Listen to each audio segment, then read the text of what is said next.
Hello everyone, welcome to my channel. I hope everyone is having a wonderful day. The bright lights of the ITV studio were steady, but Paul Sinha's heartbeat wasn't.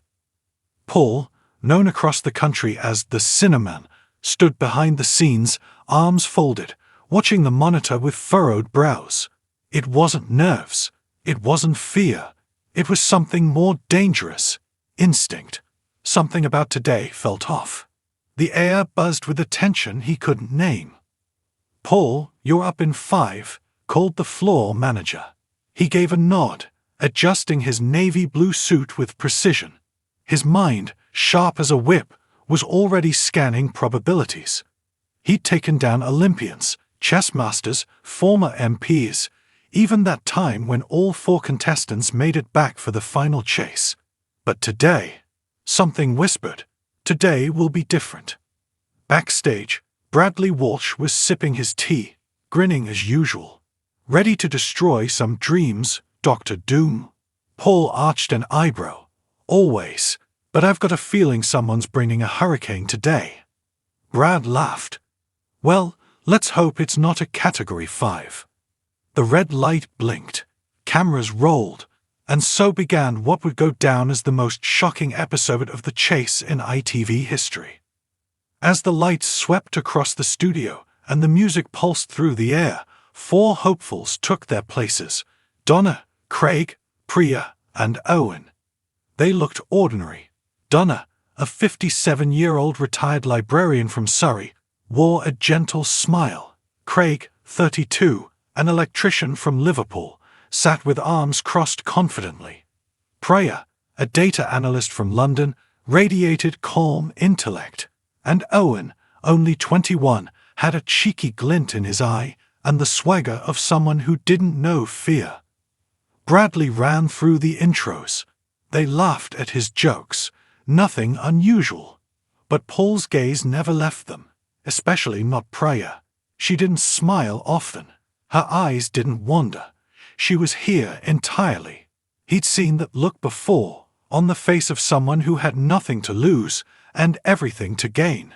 First up was Owen. He breezed through the cash builder with £7,000. Not bad for a student. Paul offered him a high offer of £30,000. "I'm taking the 30, Owen said, smirking. Paul narrowed his eyes. Cocky, dangerous. And yet, he made it back.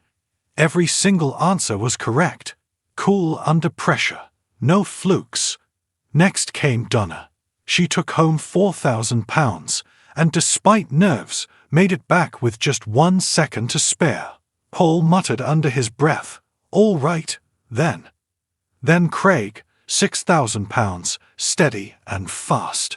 Didn't even hesitate when offered a low or high option. Went straight for the middle. "Playing it safe, mate," he said. "Someone's got to." 3 back. Rare, but not impossible. Paul had taken down 3 before. Then came Priya. Her cash builder. A jaw-dropping £13,000. She didn't blink. Took every question with speed and precision. Paul leaned forward on his podium. "I'll offer you minus £5,000, he said. "Or take your 13, or go for £90,000. The audience gasped. Brad raised his eyebrows. "Well, Priya," he asked. "I'll go for the £90,000, she said, her voice flat. Even Paul was taken aback. Brave or mad? The round was tense. Paul missed 2, she didn't miss any. She landed on the home seat like a silent missile. And now 4 contestants stood behind the desk. Total jackpot, £100,000.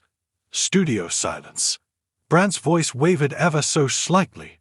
4 players back, £100,000 on the table. Sinha Man, not nervous, are you? Paul adjusted his cufflinks. Nerves are for the unprepared. The clock started. The team moved like a unit. No stumbles. Craig and Priya were answering like quiz machines. Owen took risky guesses, and they were right. Donna dropped the occasional classic literature nugget. When time stopped, they were at 24 steps. The audience clapped. Paul smiled. Tight, thin. 24? Respectable, he said, but not unbeatable. The timer started for Paul. He began strong. 3, 6, 9 steps. Then came a curveball, a history question from 13th century Mongol invasions. He paused. Too long. Wrong answer.